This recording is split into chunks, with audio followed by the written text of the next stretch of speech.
इस्लाम में औरत के माल पर उसका हक और शौहर की जिम्मेदारी।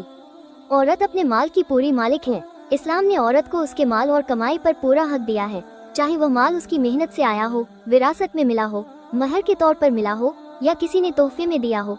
ये सब औरत की निजी मिल्कियत है। वह अपने माल की मालिक है और उसे इस्तेमाल करने का पूरा हक रखती है। बस शर्त यह है कि खर्च हलाल हो। औरत के खर्च करने की आज़ादी और उसकी हदें।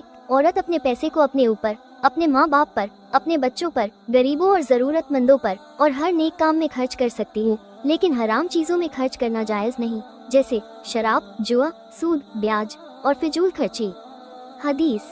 हजरत अबू उमामा बयान करते हैं, मैंने रसूलुल्लाह को हज्जतुल विदा के खुतबे में फरमाते हुए सुना, अल्लाह ताला ने हर हक वाले को उसका हक दे दिया है।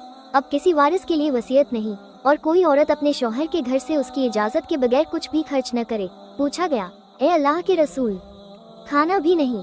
आपने फरमाया, वह तो हमारे बेहतरीन मालों में से है। सुनन अबू दाऊद। हदीस 3565।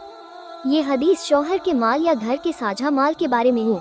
औरत के अपने निजी माल पर यह पाबंदी लागू नहीं होती। अपने माल में औरत को इजाज़त की ज़रूरत नहीं। हाँ, आपसी मोहब्बत और बेहतर रिश्ते के लिए मशवरा करना अच्छा अमल है। शौहर की जिम्मेदारी क्या है? इस्लाम में शौहर बीवी के खर्च का जिम्मेदार है। खाना, कपड़ा, घर और ज़रूरी ज़रूरतें। शौहर को हक नहीं कि बीवी के माल पर ज़बरदस्ती कब्जा करे। हदीस। तुम में से हर एक जिम्मेदार है और उससे उसकी जिम्मेदारी के बारे में पूछा जाएगा। सही बुखारी 893, सही मुस्लिम 1829।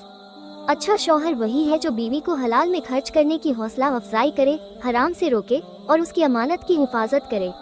नतीजा, औरत अपने हलाल माल की पूरी मालिक है। वो अपनी मर्जी से हलाल कामों में खर्च कर सकती है। शौहर को हक नहीं कि जबरदस्ती उसका माल ले। आपसी मशवरा रिश्ते को मजबूत करता है। शौहर की असली जिम्मेदारी है बीवी की ज़रूरतें पूरी करना और उसे हराम से बचाना।